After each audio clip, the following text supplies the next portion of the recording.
Hey guys, I'm Nicole and I want to welcome you to my channel.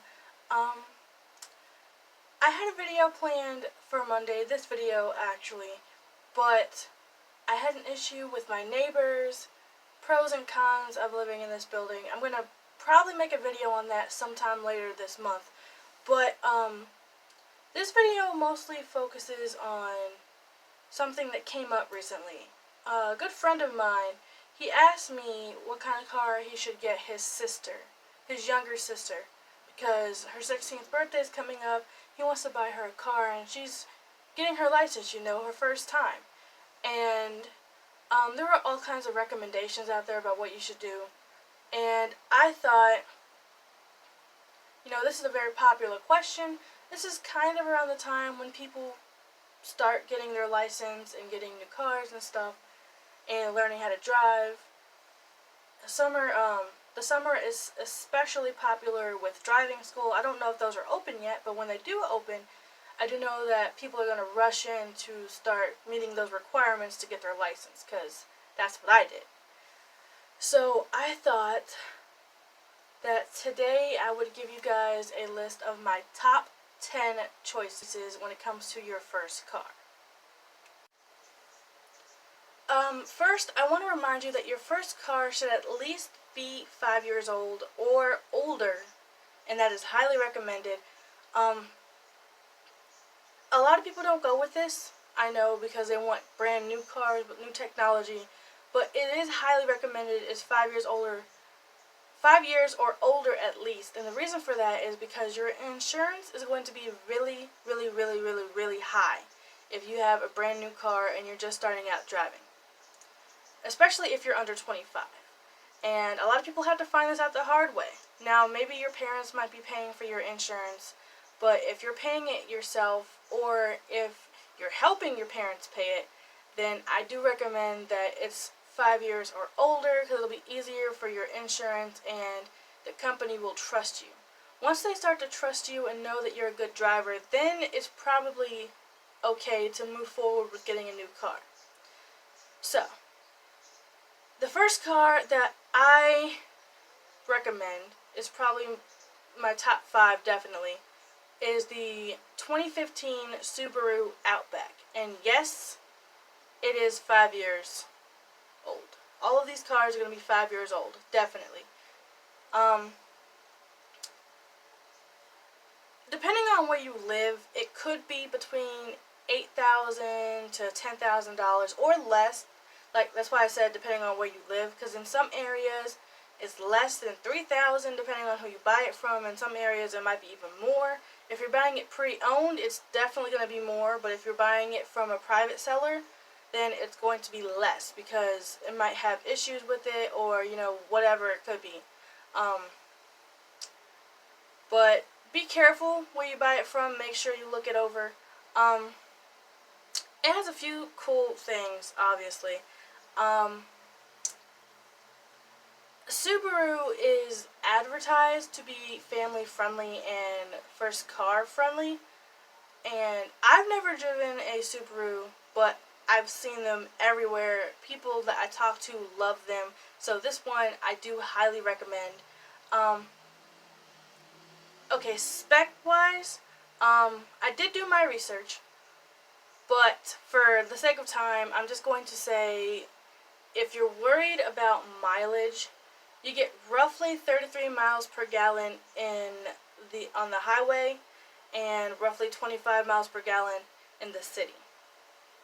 So that's like a combined fuel economy of 28 miles per gallon, which is decent. It is decent for a gas car, especially for your first car.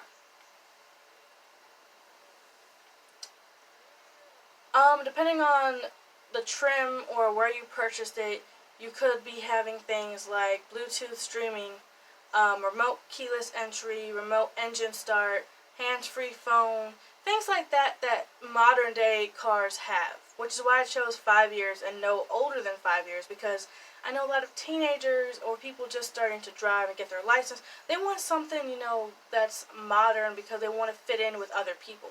So if that's the kind of person that you are, then the Subaru Outback is safe, and it's still modern. So you don't have to worry about being the person driving the older car around your friends or family. The next car I recommend is the Ford Focus 2015, obviously. It still depends on where you live, but you could get it between $4,000 to $8,000 or less.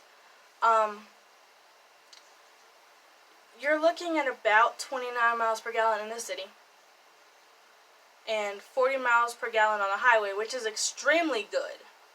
That is really good. 40 miles per gallon on a highway is pretty high, so that's a good car. And that combines to be about 31 miles per gallon. So, decent. It's pretty good. It has about the same technology as the Subaru Outback, definitely. Probably more. And then, for safety tech, it actually comes with a lot of stuff, which is some of the same stuff that the Subaru Outback had, but I was going to mention it in this one instead. So, you're looking at stability control, traction control, emergency and security services. So I'm guessing that's OnStar or something like that. My car does not have that, obviously, but parental control systems, rear view cameras, all kinds of stuff that you can just pack into one car that makes it super safe for anyone who's going to drive it. Especially if you're a first-time driver, you should be driving something that's going to help you stay safe. It also will lower your cost of insurance because the insurance company will consider you a safe driver because you have all of these mechanisms and technologies that are helping you be safe. So, don't forget about that. The Honda Civic Sedan. Pretty popular, I think, around the area where I live. I see them all the time. There are about 5 of them parked 2 streets over from me, which is saying something. You're looking at roughly $12,000 to $14,000 buying pre-owned, but if you buy private, you might find one for way less than that, so check out your options.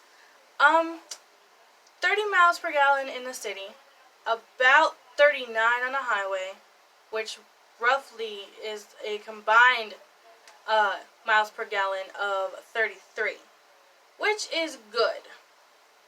All of these cars have good fuel economies because I don't like cars that have bad ones, and I don't recommend them for anyone because I like to preserve whatever I can and not go to the gas station as often. So consider that when you're looking for a new car, especially a first-time car or maybe your second. This car comes with the same stuff as the other cars. You got cruise control, hands-free phone, smartphone interface, which I don't know if the other ones had that, but this one definitely does. And remoteless key entry, which is pretty popular. Yeah, remoteless key entry is very popular amongst all kinds of drivers because you don't even have to put the key in the car anymore. You just press the button and open the door. I don't know if this one has remote engine start. It might. I didn't actually put that down in my notes, so I'm not really sure. But don't take me for my word. Go and check this car out if you actually want or are interested in driving this kind of car. When it comes to safety, the Honda Civic has vehicle stability assist with traction control, which is the same thing as the other vehicles. I think all vehicles from 2015 have this kind of safety tech. It also has lane watch, which is basically when you swerve out of your lane, the car will put you back in your right lane. It prevents accidents from swerving, which is pretty cool because a lot of people fall asleep at the wheel, or they turn their eyes away from the road, or get distracted while texting and driving. So this is actually a good kind of tech that you want in your car if you're giving it to someone who is new at driving, because new drivers tend to swerve out of their lane a lot. It also has forward collision warning, which if you've not seen any of the Ford commercials, basically it's just when you aren't paying attention and you're coming close to a car, the car will beep to warn you that you are about to collide with another car, which hopefully gives you time to stop, which is pretty cool. The 2015 Hyundai Elantra is actually okay. It's pretty common. Not popular, I would say, but common. Because when I'm driving around, I do see them on the road. I do not see them as much as other cars, but I do see them a lot. And I did have a very good friend a while back who purchased one of these, and he highly recommended it. He said it was great to drive in, so I am recommending it to you guys. It has all the same stuff as the other cars. Remoteless key entry, remoteless engine start, touch screens, all the stuff that any modern day person would want in their vehicle. So I don't think I wrote down the miles per gallon for this vehicle. So I'm going to put it on the screen because it's not in my notes, which I apologize for. But, yeah, it'll be on the screen somewhere right over here probably because this is the biggest area. But when it comes to safety tech, it has child door locks, which all the other ones do too. Driver, passenger, front and rear airbags, just like the other ones. Except I don't think the Honda Civic has side airbags. I might be wrong. I'll let you guys know on the screen. Rear view camera, stability control, and traction control like the other cars. Because this is the big common issue between new drivers. They're not sure how to react when it comes to driving in the rain and the snow. I still haven't gotten to drive in snow, so we'll see how that goes when that happens. Traction control really helps when it comes to those kind of things.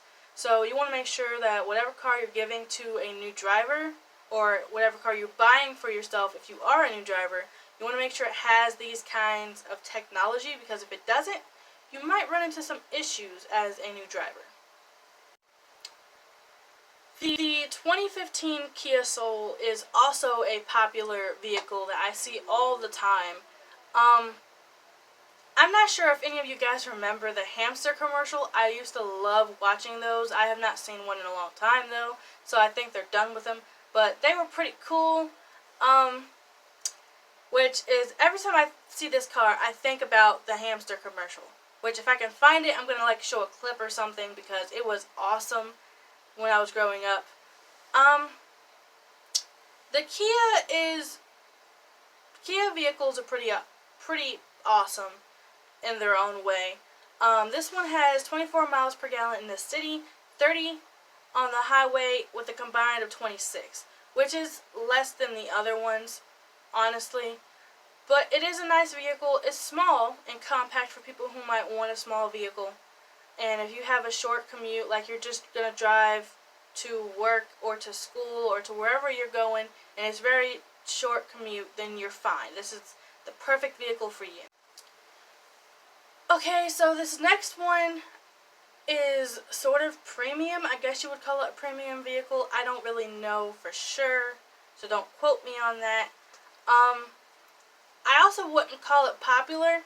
I do see it at the dealerships in my neighborhood, but I have not really seen it that much on the road, and that is the Mazda 3 Hatchback.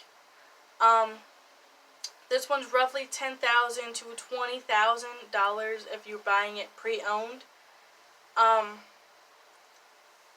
Which I would say is a decent amount of money, so probably look for a private seller instead.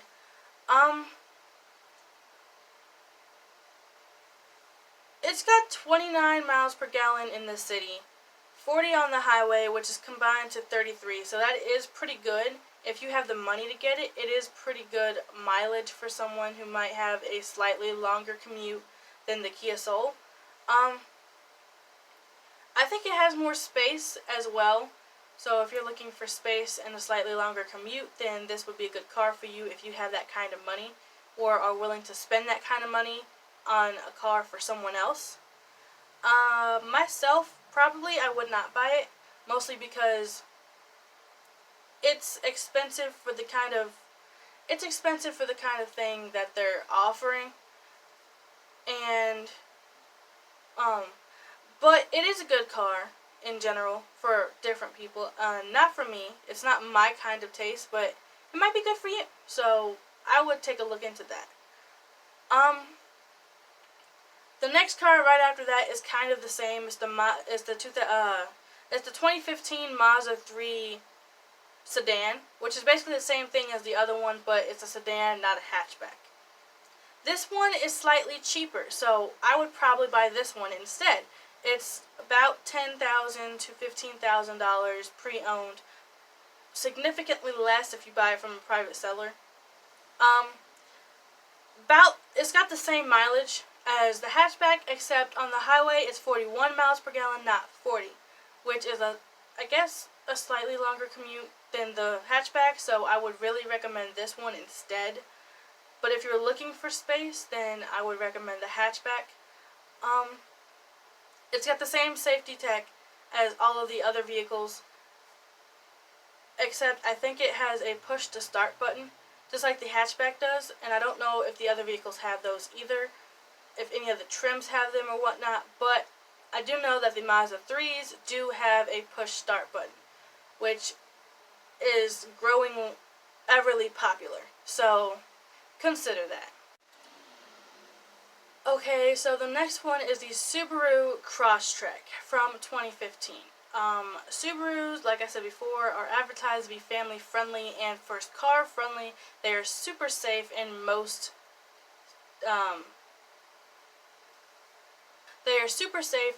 situations. This one comes with proximity sensing keyless entry, which just means you can walk up to the door and it will unlock for you because it senses the key. Push button start entry, just like the Mazda 3s, and it also comes with smartphone interface, so you don't have to worry about that. You're looking at 29 miles per gallon you're looking at 29 miles per gallon in the city, about 30 or so in the highway, and then that's a combined of 31. So that's pretty good for a first car. The only thing I saw different with this car versus the other ones is that it has the pedestrian warning system, which just basically lets you know that someone's walking up ahead of you. And if you're a new driver, you're probably going to be distracted while driving, because I cannot count the number of people I see drive past me every day on their phone or eating or whatnot and not even looking at the road. So if you are distracted, the car will warn you, probably beep, and warn you that someone is up ahead so that you can look up and stop, hopefully in time before hitting them. Which I highly recommend that you don't text and drive or look at anything while you're driving. If you're going to eat or have your phone in the vehicle, then I suggest you have a second person in the car with you, because if you're going to eat, they can hand you things that you can look at the road and stop looking down. And if you're going to text and drive, you can have a person who can read your texts to you or whatnot. And in some of these newer cars, especially some of the cars that I'm mentioning today, they offer a way for the car to read the text messages to you, and for you to call people from your car instead of using your phone, which is a great thing because people don't know how to put their phones down when they're driving. I've been researching a lot of environmental issues and things, and so it would be wrong not to mention the 2015 Toyota Prius. Now, you may be thinking, the Prius, isn't that like an old lady car? Well, technically, no, it's not. It's a good car. It's a hybrid, it's gas and electric. It's roughly $13,000 to $20,000, depending on where you get it. It's got the same stuff as the Crosstrek does. I don't think it has a pedestrian warning though, so look out for that. 51 miles per gallon in the city, 48 on the highway with a combined of 50 miles per gallon, which is good. And the reason for this is because you have mileage provided from the battery, and when that's out, you have mileage provided from the gas. This is a great car for people who want to be environmental friendly. So if you want to just use the electric part and you have a really small commute, that's great for you. But if you want a car with a longer commute, and you want something that has more mileage, then this is definitely a good car to get, because you can use the electric part and then use the gas part or you can just use the electric part and never use the gas part unless you absolutely need it. You'll never get stranded if you just use the electric and then you have the gas as backup. So this is the perfect car for first-time drivers. It is slightly more expensive, not that expensive than the Mazda 3s, definitely, but it is a good car to look into for someone driving for the first time. I see this one on the road all the time. Every other vehicle is this one, and that is the Chevrolet Malibu. Roughly $23,000 to $30,000 depending on the trim and where you buy it. It can be less if you're buying from private sellers, but honestly it just depends on where you get it.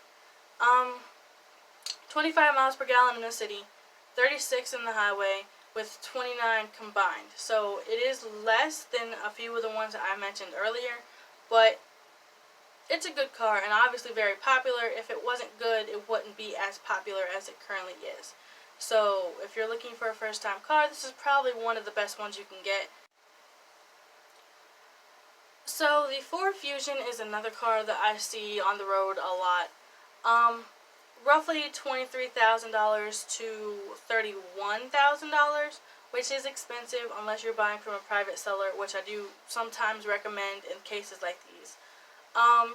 It has a lot of new tech that the other ones don't have. I'm pretty sure it has a navigational system, real-time traffic information. When it comes to safety, blind spot alerts, collision warnings, front and rear parking sensors, inflatable seat belts, lane departure warning systems, and parental control systems, which is amazing in a first car. So I would recommend this one a lot. It has a lot of safety tech in there that's going to get you discounts off your insurance and keep you safe on the road. 22 miles per gallon in the city, 34 on the highway with a combined of 26. So it is a slightly smaller commute car, but it's pretty safe for a first driver. So sacrificing a longer commute over safety, it's up to you. I was actually looking into this vehicle when I was out searching for a new car, and that is the Kia Optima 2015, definitely. 23 miles per gallon in the city, 34 in the highway with a combined of 27, so it is a slightly smaller commute than the other ones. It is a really great car, has all the same tech, almost all the same safety tech, almost. I was looking into it for my first car, so obviously I recommend this one. The other car that I was looking into when it came to my first one was the Nissan Altima, and that's almost the same as this one, except it has a combined of 31 miles per gallon, which is better, in my opinion. And that one came, the Nissan Altima has a lot of safety tech inside of it. So I'm going to read directly from my notes so that I don't get it wrong. Okay, it has anti-lock brakes, stability control, traction control, tire pressure monitoring, front impact airbags, seat-mounted side airbags, side curtain airbags, blind spot warnings, moving obstacle detection, and lane departure warning. So this is basically some of the stuff that the other cars have, minus a few things. The moving obstacle detection, I'm pretty sure it's kind of like the pedestrian warning system. It's going to warn you that something is moving up ahead of you, which, whatever it may be, is going to be a good thing because, like I said earlier, people get distracted when they're driving for so many different reasons, and it's a good thing to have this kind of system built into your vehicle to help you and prevent you from getting into an accident that's going to haunt you for a while. Because if you run somebody over because you're not looking, that's going to haunt you for a long, long time. So I would recommend getting a safe car with warning systems in the car, built into the car to help a new driver or first-time driver or whatever. All of these cars come highly rated on the NHS websites. All of these cars come highly rated in the safety department. There are hundreds of cars out there to choose from, though, so it's entirely up to you what you want to see If you want to know my top opinion out of this entire list, it will be the Prius, only because of the long mileage and the safety tech that's inside of it. As you know, if you've watched my previous videos about it, link up here and in the description. I drive a 2004 Hyundai Santa Fe.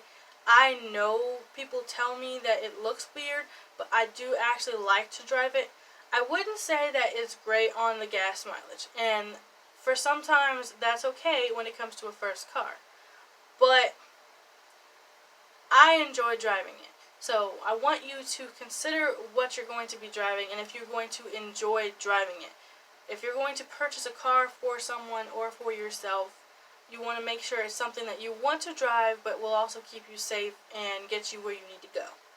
So that's all I have for you guys. This is probably shorter than I actually intended it to be, or longer than I intended it to be. It really depends on what it turns out to be after I edit. Let me know what your first car was down in the comments below. I really want to talk to you guys about this. And while you're there, don't forget to click that notification bell so that you're here every time I upload a new video. I have so many different videos. Planned for the next few weeks or months. So be here to see those. Also, find me on Instagram. I'm going to leave it somewhere on the screen for you guys. That's all I have for you guys. I wanted to say thank you for watching this, and I hope you guys stay safe out there.